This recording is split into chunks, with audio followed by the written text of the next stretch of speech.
Satanás utiliza para engañar. Vamos a mirar rápidamente esto, deberíamos tenerlo ya claro porque lo hemos retocado durante 2 semanas. En Efesios 6:11 nos dice que debemos saber luchar contra las acechanzas del diablo. ¿Qué aprendimos de esa palabra? ¿Os acordáis? ¿Qué significa? ¿De dónde viene esa palabra? ¿Y qué idea nos da? Métodos. Utiliza, y luego también nos habla de artimañas. Capítulo 4, versículo 14. Para que ya no seamos niños fluctuantes, llevados por doquiera de todo viento de doctrina, por artimañas, por estratagemas de hombres, que para engañar emplean con astucia las artimañas del error. Y el apóstol Pablo, recordar, escribió a la iglesia de Corinto sobre las maquinaciones. No ignoramos sus maquinaciones y debemos tener la capacidad de derrotar cualquier argumento, y nos ha dado el libro de instrucciones para hacerlo, que es la palabra de Dios.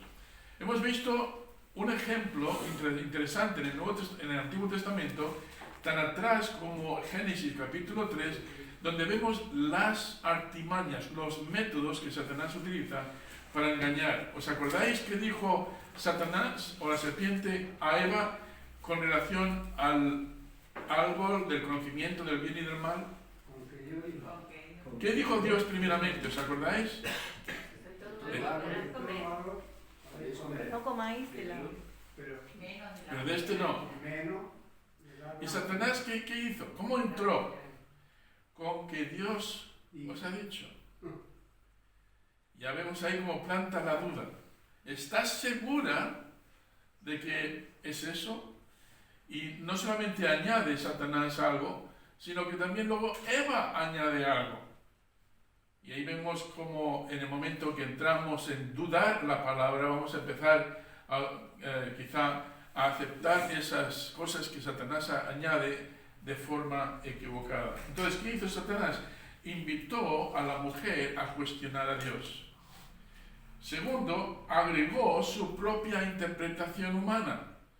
Satanás entró con un poquito de variación, luego Eva continuó. Y hemos visto también, el segundo es, Satanás utiliza, hermanos, métodos para desafiar nuestra identidad. Quiero que vengáis conmigo a Lucas capítulo 4, vamos a cambiar de evento, ahora vamos a ver a Jesucristo en la escena, también siendo tentado por Satanás. Lucas capítulo 4, versículo 1 al 13. Ahora, mientras que lo estoy buscando, dejadme deciros una cosa. Estoy diseñando un debate. Y como he dicho antes, bromeando, os voy a crujir. Significa que voy a utilizar las artimañas, voy a hacer de abogado del diablo para que entendáis un poquito. ¿Vale? Y voy a utilizar, por ejemplo, argumentos católicos, no hoy, argumentos católicos para demostrar que vosotros, como dirían ellos, los protestantes, estáis equivocados. ¿Vale? Entonces, si nosotros tenemos la palabra de Dios y la respetamos, debemos defendernos con ella. Pero es que los católicos también se van a defender con la Biblia. Entonces quiero ver cómo vais a argumentar contra algunas de esas cosas, ¿vale? Pero antes vamos a ver Lucas capítulo 4. La escena se desarrolla en el desierto. Jesucristo es llevado por el Espíritu al desierto, ha estado allí 40 días, 40 noches, ayunando, orando, y cuando está más vulnerable físicamente, cuando está más débil, Satanás se presenta y dice lo siguiente. Estamos en Lucas 4. Empezamos con el versículo 3. Entonces el diablo le dijo, si eres hijo de Dios, ¿nota cómo empieza? Empieza a cuestionar su identidad, si es verdad, y claro, ¿qué diríamos? Por supuesto que es verdad, por lo tanto acepto tu desafío. Ahí está el error. Si eres hijo de Dios, entonces, ¿es verdad esto? ¿Es hijo de Dios? ¿Satanás lo sabe? Sí. Pero bajo esa certidumbre utiliza una tentación, lanza un dardo venenoso. Di a esta piedra que se convierta en pan. ¿Cómo responde Jesús? Pues por supuesto que soy hijo de Dios. No, no solo de pan vivirá el hombre, sino exacto, utiliza Deuteronomio capítulo 8, versículo 3. No solo de pan vive el hombre. Satanás aquí ha sido vencido. El diablo le lanza un dardo. Jesucristo utiliza la palabra de Dios completa para echarlo abajo. Pero toma en cuenta de que lo que hace aquí es desafiar su identidad. Hermanos, el diablo también nos va a desafiar a nosotros con nuestra identidad. Y va a lanzarnos cosas que tienen que ver, si eres cristiano, entonces, y te va a lanzar un error, algo para tentarte, para llevarte, incluso puede llevarnos a tentar a Dios. Lo que estaba haciendo aquí Satanás era tentar a Jesucristo, a tentar a Dios. Le sale mal. Y vemos en el versículo 5, dice, le llevó al diablo a un monte alto y le mostró en un momento todos los reinos de la tierra. Y le dijo al diablo, a ti te daré esta potestad y la gloria de ellos, porque a mí me ha sido entregada. ¿Es cierto eso? no, todos los reinos del cielo no, sino de la tierra.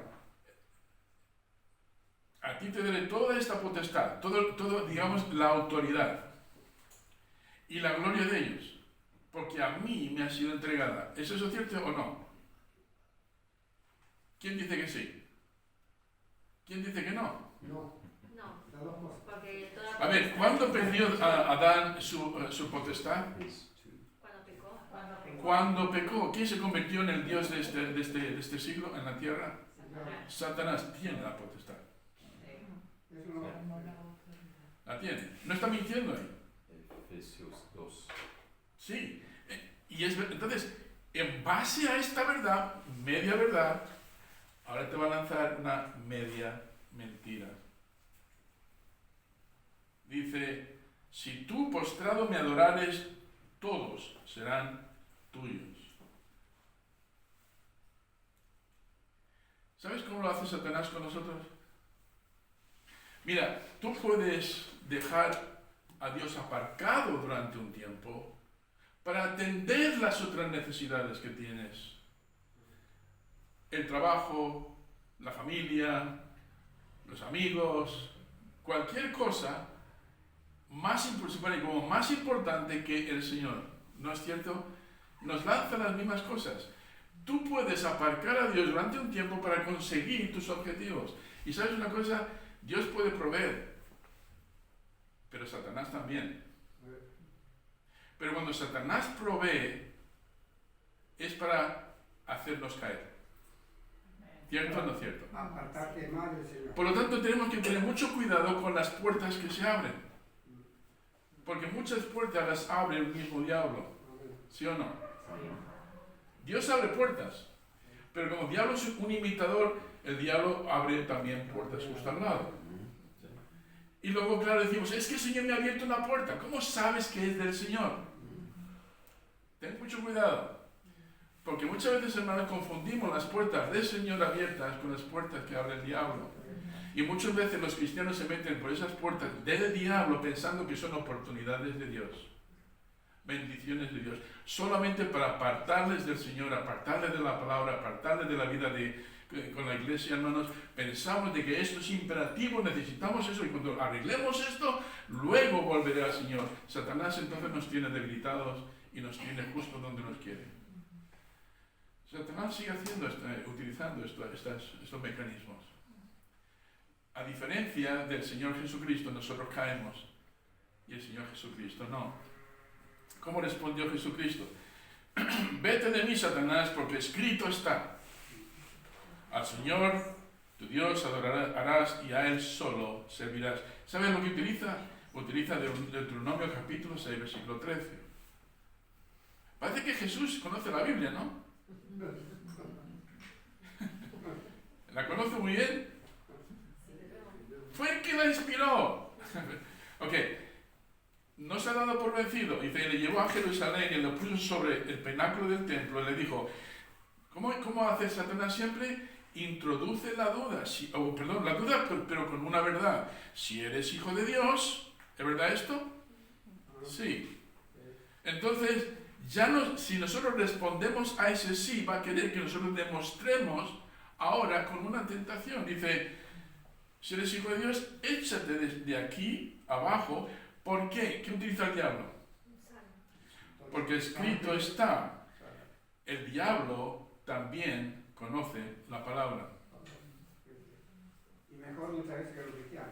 Mejor que los cristianos. Y sabes una cosa, las sectas y las religiones falsas también conocen la Biblia, y por el hecho de que muchos cristianos son vulnerables porque no la conocen, no se han preparado bien, son presa fácil.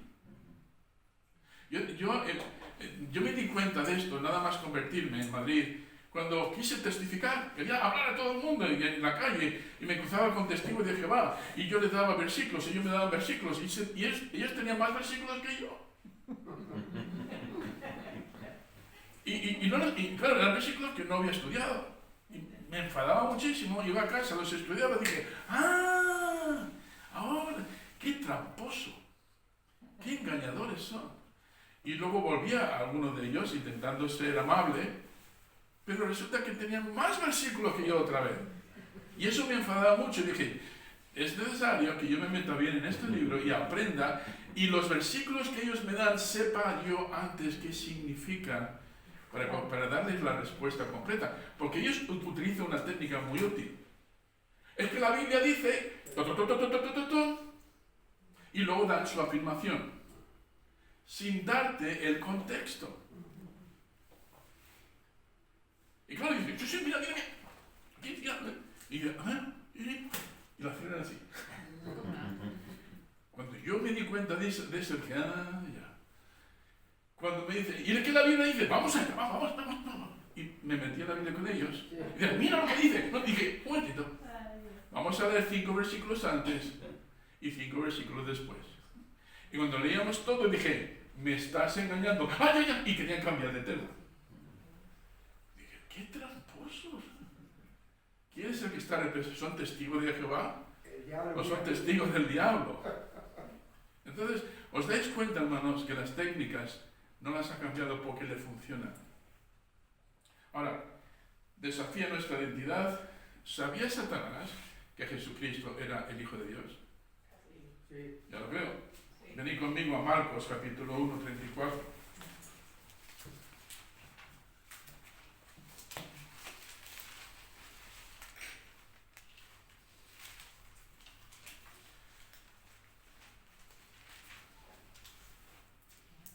¿Qué dice ahí? ¿Alguien lo puede leer? 1.34, Marcos. Bueno. Y sanó a muchos que estaban enfermos de diversas enfermedades, y echó fuera muchos demonios, y no dejaba hablar a los demonios porque le conocían. ¿Los demonios conocen a Jesús? Sí. ¿Os acordáis cuando fue Jesús a un lugar llamado Gadara? Había allí un endemoniado. Jesús se acerca a aquel lugar. Era un hombre que estaba endemoniado desde mucho tiempo y tenía una fortaleza sobrehumana. Era capaz de romper cadenas, era capaz de hacer daño a un buen número de personas que querían, atarlo. Jesucristo se acerca a él, y antes de que Jesús abra su boca, este endemoniado se echa a los pies y le reconoce como el Hijo de Dios. ¿Por qué vienes a atormentarme?, dijo. Permite que entremos en aquella manada de cerdos. Y los demonios que había en este hombre se llamaba legión. ¿Por qué? Porque eran muchos.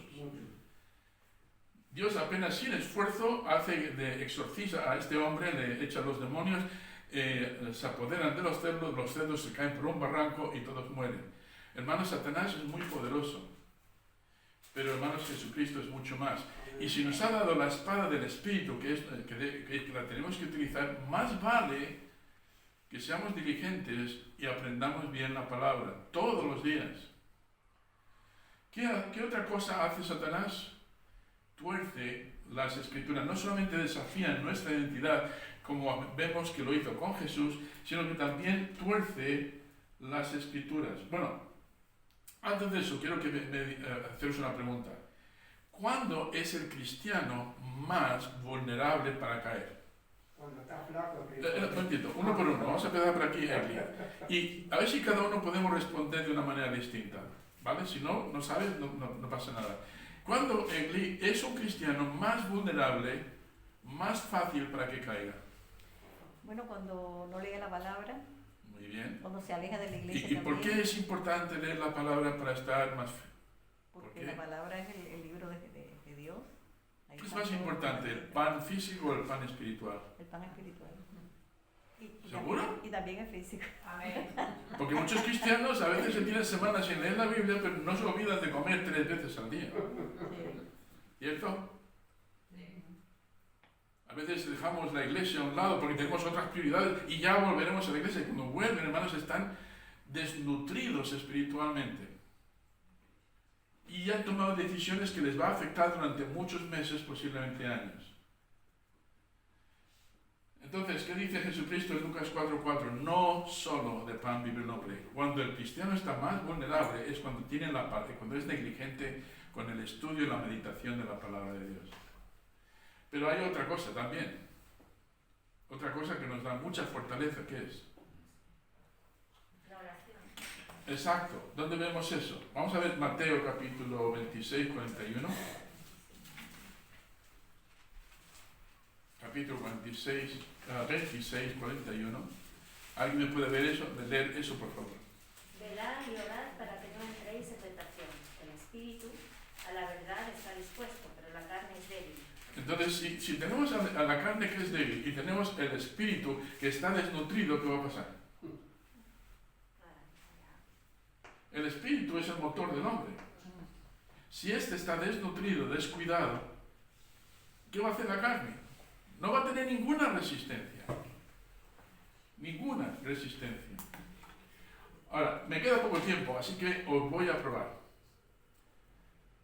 La Iglesia Católica, a ver, ¿quién está de acuerdo de que no debemos utilizar a santos ni a los ángeles como mediadores? ¿Quién? ¿Sí? ¿Y si yo demostrara con la Biblia que se puede hacer? ¿Estarían preparados para contestarme con la Biblia? Por ejemplo, si yo os digo, vamos a mirar un ejemplo, Hechos capítulo 10. Capítulo 10, Hechos capítulo 10.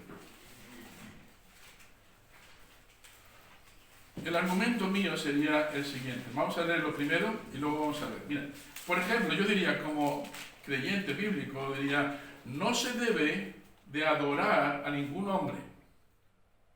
No se debe adorar a ninguno que supuestamente ha ascendido al cielo. Solo a Dios adorarás. ¿Cierto? Amén. Pero mi argumento católico va a ser, yo es que no los adoro. Yo lo que hago es que los respeto. Lo que hago es que los honro. Por ejemplo, Hechos capítulo 10, versículo 25 a 26. Dice así: cuando Pedro entró, salió Cornelio a recibirle y postrándose a sus pies adoró. Mas Pedro se le levantó diciendo, levántate, pues yo mismo también soy hombre. Yo diría como creyente, ¿ves? No se debe adorar a ningún hombre.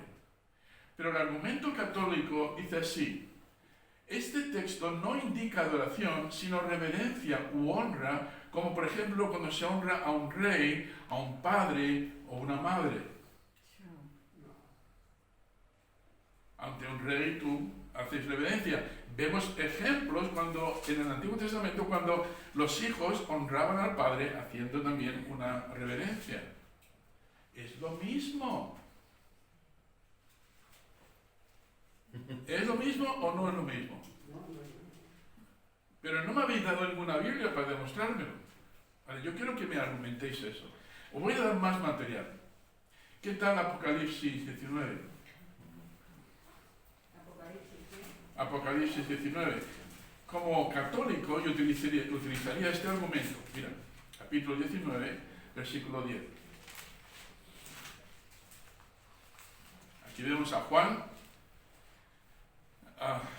el apóstol, no Juan el Bautista, que es trasladado de una visión, estaba en la isla de Patmos, viendo una revelación, y en esta revelación ve lo siguiente, ve las bodas del Cordero, versículo 9, luego dice, y me postré, versículo 10, me postré a sus pies para adorarle, y él me dijo, mira, no lo hagas, yo soy consiervo tuyo, de tus hermanos que retienen el testimonio de Jesús, adora a Dios.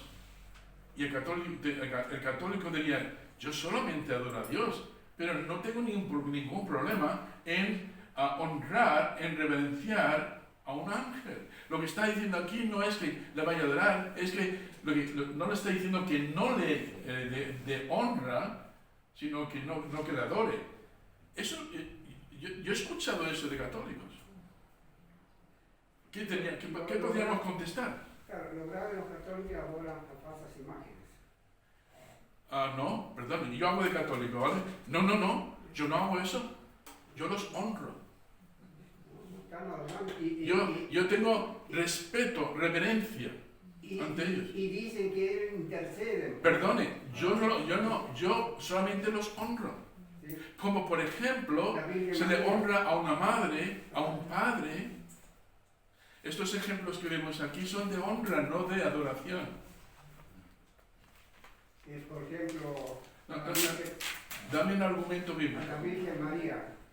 No, a ver, Que no debemos adorar a falsas imágenes, ¿no? pero es que no estoy adorando, estoy honrándoles. Y que tampoco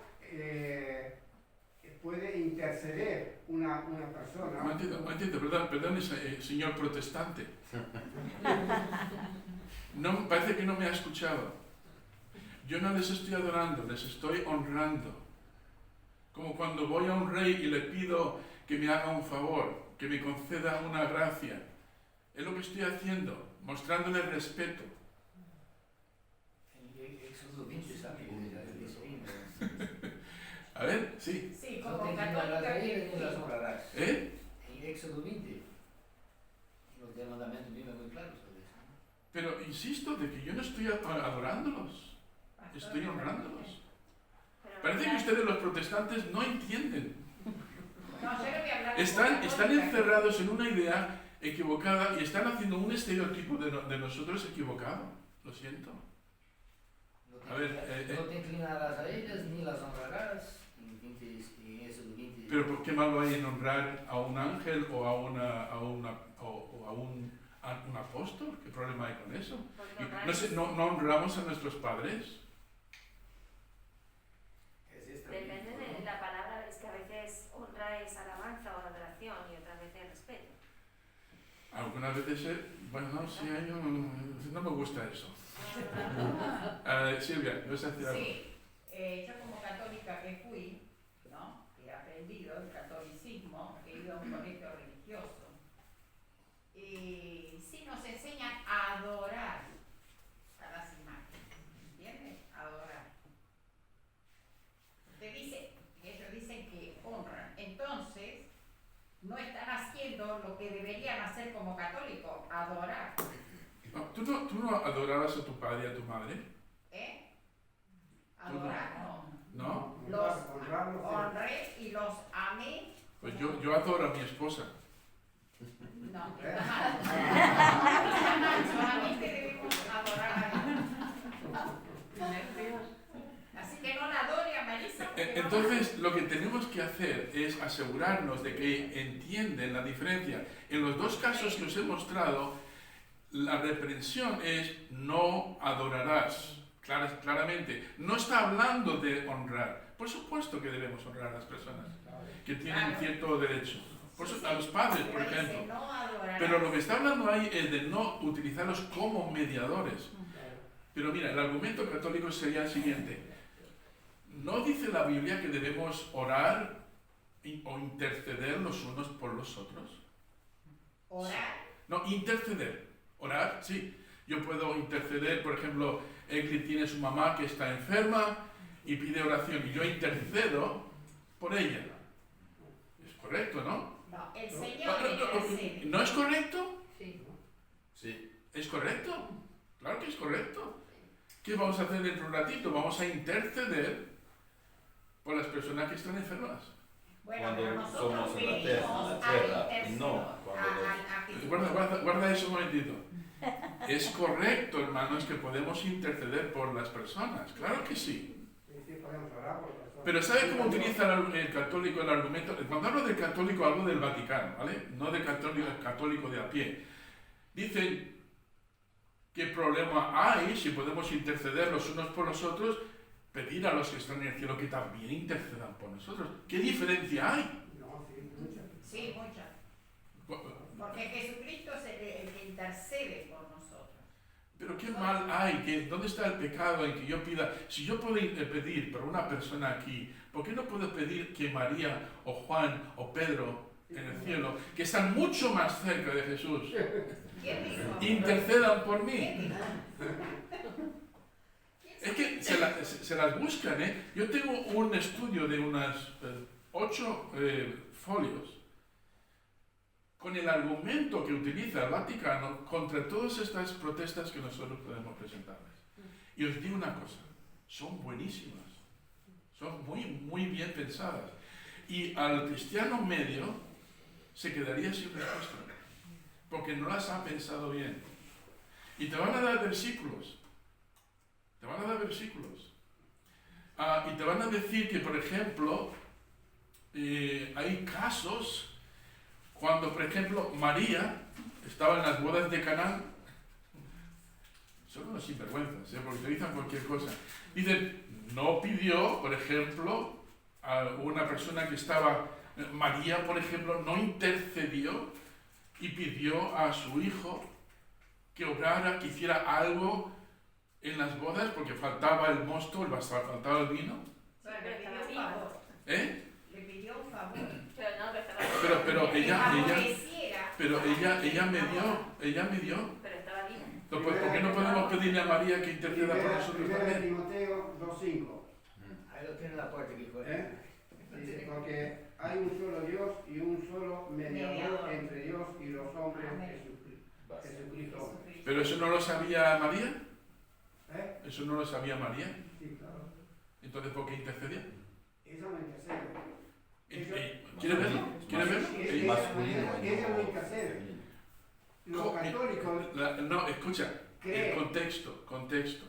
¿Qué respondió Jesús a María? Mujer, Mujer. mi hora todavía no ha llegado. ¿Y qué hizo María? Hacer todo lo que... Tú lo sabes todo. Hacer todo lo que... Ese punto es muy importante si nos olvidamos. Lo que estaba haciendo Jesús es poniéndola, no le estaba faltando el respeto, No. pero le estaba diciendo el lugar que le correspondía. Claro. Sí. Y María lo entendió. Sí, sí. Entonces, cuando nos viene, por ejemplo, alguien que nos diga, ¿por qué no podemos? Es que María, pues, el argumento que cuando yo era pequeño me decían, ¿qué hijo no adora a su madre? ¿Qué hijo puede negarle algo a su madre? Un hijo siempre estará más cerca de su madre. Por lo tanto, es mejor ir a María, porque ella puede interceder, y la idea era, ¿pero por qué no puede ir a Jesucristo? Porque Él está enfadado con los pecados del mundo. Por eso tenemos que ir a María, para que ella medie por nosotros. Porque Y ellos dije, dicen, ¿qué los pasa? católicos dicen que María es la salvadora del mundo. No, ya lo sé. La Pero- salvadora. Pero el argumento que utilizan es ese. ¿Dónde está la falsedad en ese argumento? Que María tiene un corazón tierno, podemos ir a María, y que si ella va a ser mucho más eficaz pidiéndole a Jesús que si nosotros vamos a Jesús directamente. No es necesario. ¿Pero por qué no? En Hebreos 4 tenemos un sacrificador que es... Sumo sacerdote que intercede por nosotros. Que intercede por nosotros. ¿Y qué dice sobre ese sacerdote?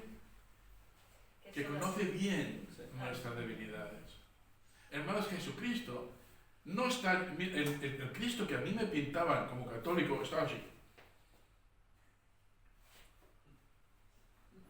Y María, ay, por favor, por favor, por favor.